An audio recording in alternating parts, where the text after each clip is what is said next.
I came over in 1996 first as a to visit.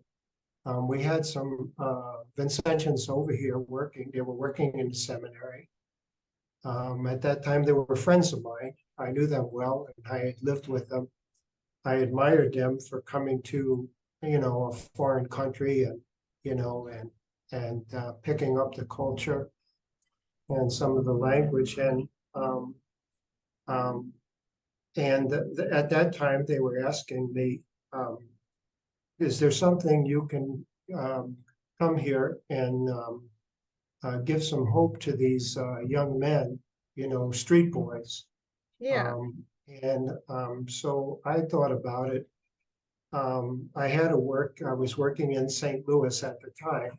Okay. It was going okay, but I always had the desire, and the admiration for those guys to come over here. So I finally came over in 2002. And at that time, I said, this is what I was doing in St. Louis. I was working with, for lack of a better term, deadbeat dads who had been court ordered to find work. So we had a business that a cabinet business,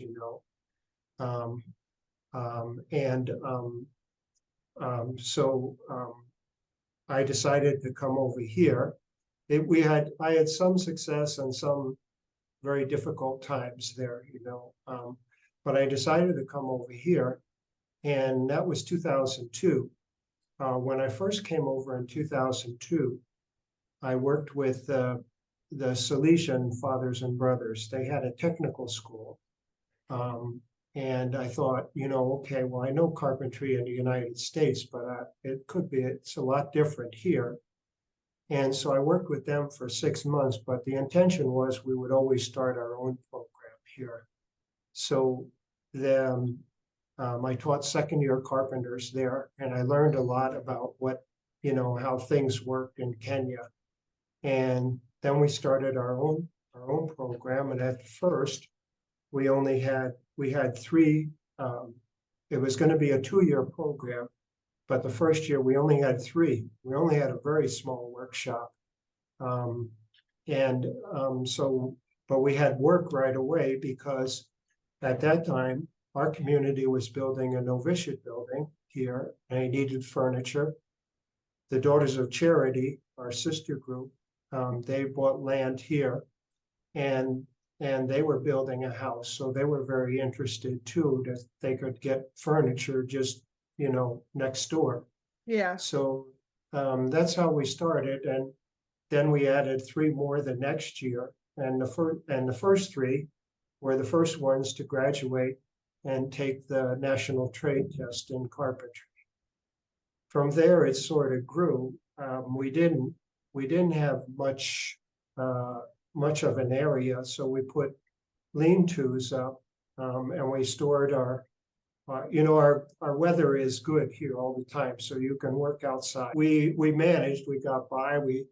I went back to the US, and we had a workshop there, and I asked the provincial, could we bring the tools, could we ship them? And he said, yeah, you can. So it cost some money, but we shipped them over here, the tools over here. And so we started going on furniture. And so we had enough work right away, but we didn't have enough space. So it continued like that. Most of our classes would be 3 or 4 guys, maybe 5 at the very most,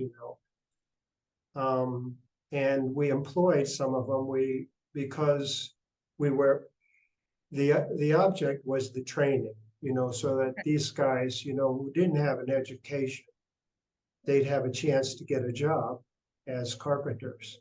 So, and that's what I knew. If I was a bricklayer, I'd probably be teaching masonry, but I knew carpentry. And so we hired the first guys that graduated because we needed to continue the work and to get a little income. In 2000, I guess it was about 2008. Her name was Sister Catherine, the daughter of Charity. She asked, she said that the International St. Vincent de Paul Society wants to put money into job training, you know, and so she said, why don't you write something up? She said, what do you need? What machines? I said, Catherine, we don't have any place to put them. You know, we have a small space. We just don't have any place. She said, well, what about a new workshop? So I said, so I wrote them. She said, just try to write up for a grant. I wrote them and they said, well, we have maybe 10,000 euros. And so it wasn't even close to, so the next year she urged me to write it again. And so I said, but Catherine, they don't have that kind of money. So I wrote, and the response came through her, and it said, we have the money. We have 150,000 euros that we're going to tell Brother Jim. He has his dream workshop. Nice. So, so anyway, we didn't move in there until 2013, actually. So, so from there, we were able to add more trainees and to keep the production going also. So we made classes of 8. Each year had 8, so we had 16.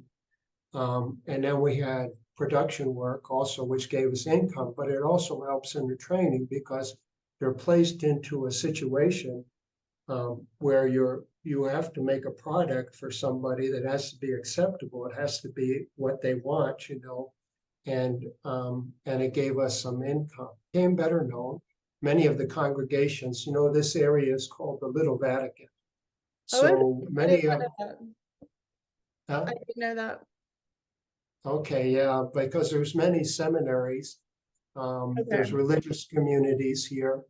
I can't tell you how many sisters groups there are. There's over 100. So we became known, and they would come to us. Can you make this for us? Can you make this? We're building a formation house here. We need 80 beds, you know, things like that. So we became, they depended on us, and it was good for us. It was business for us. And so even some more of the guys who finished the training, we were able to hire. But the real reason we're open is because of the training. The training is, you know, to give them, we can't just keep hiring guys, you know, but it's to give them a trade that they can use to better their lives and better the lives of their families, you know. It's sort of like, you know, many of our parents, you know, long ago, they were immigrants. They came over, they tried to make a better life, you know, and then eventually some of their kids went to college and things like that. So, so that was the whole idea of it. And right now we have 21 trainees. Oh, wow. You've expanded a lot. Yeah. Yeah. From 3 to 21. We've actually outgrown the workshop that was so huge. So you'll have to write another grant. we actually, okay, we have 21 trainees. We have 9 production workers, and we have so much work. We have 10 temporary workers, laborers.